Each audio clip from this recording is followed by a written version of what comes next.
राजस्थान के बीकानेर में एक बहुत ही अनोखा और अद्भुत मंदिर है। इस मंदिर की सबसे खास बात यह है कि यहाँ करीबन 20,000 काले और सफ़ेद चूहे हमेशा इस मंदिर के अंदर मौजूद रहते हैं। इस मंदिर के प्रसाद को तभी प्रसाद माना जाता है जब तक ये चूहे इसे जूठा ना कर दे। यहाँ पर इतने चूहे होने के बावजूद भी आज तक यहाँ पर प्लेग जैसी कोई बीमारी नहीं फैली। यहाँ तक कि आज तक ऐसी कोई भी घटना नहीं घटी जहाँ पर इन चूहों ने किसी इंसान को कोई भी नुकसान पहुँचाया हो। आखिर ऐसा कैसे हो सकता है? आखिर ये कैसे संभव है कि जहाँ चूहे हो और वो किसी को नुकसान ना पहुँचाए, किसी को ना काटे और ना ही कोई बीमारी फैलाए?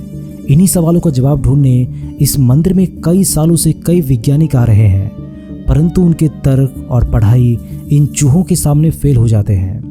आखिर क्या है इस मंदिर और इन चूहों के पीछे का रहस्य? आखिर ये कहाँ से आए और यहाँ इतनी भारी तादाद में क्यों रहते हैं? चलिए इसे जानने की कोशिश करते हैं।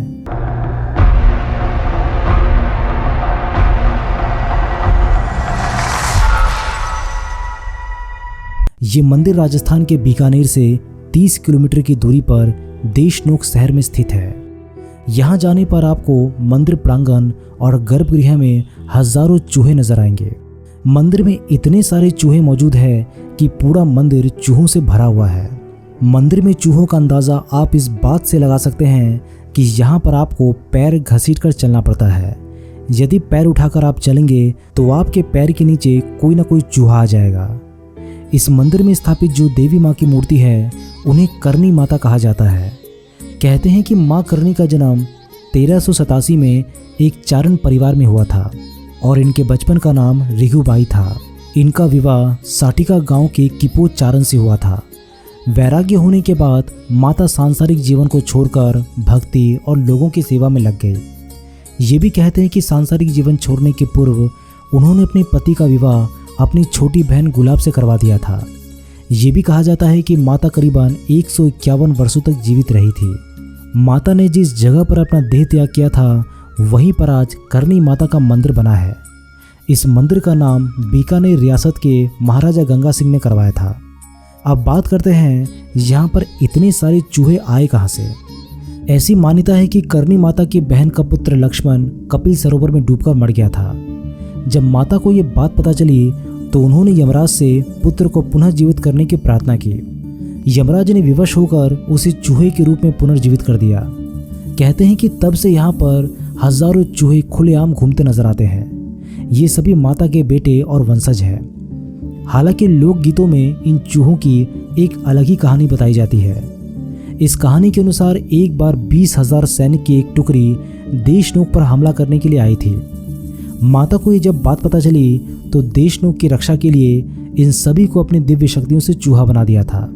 ये जो आप इतने सारे चूहे यहाँ पर देख रहे हैं, इन चूहों को यहाँ पर काबा कहा जाता है। कहते हैं कि इन्हें बाकायदा प्रतिदिन भोजन कराया जाता है और इनकी सुरक्षा भी की जाती है।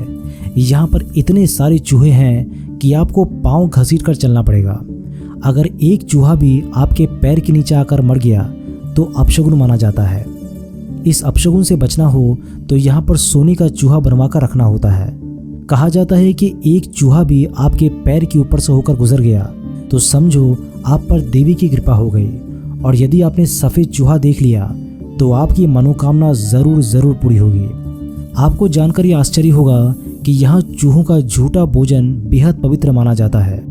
भोजन को वहाँ प्रसाद के रूप में भी बांटा जाता है। कहते हैं कि इस प्रसाद को खाने के बाद अब तक किसी के भी बीमार होने की कोई खबर नहीं मिली। इन चूहों की एक विशेषता ये भी है कि सुबह 5 बजे मंदिर में होने वाली मंगल आरती और शाम के 7 बजे संध्या आरती के समय ये अपने बिलों से बाहर आ जाते हैं। इस मंदिर से दुर्गंध नहीं आती और आज तक इन चूहों के कारण अभी तक कोई बीमारी यहाँ पर नहीं फैली।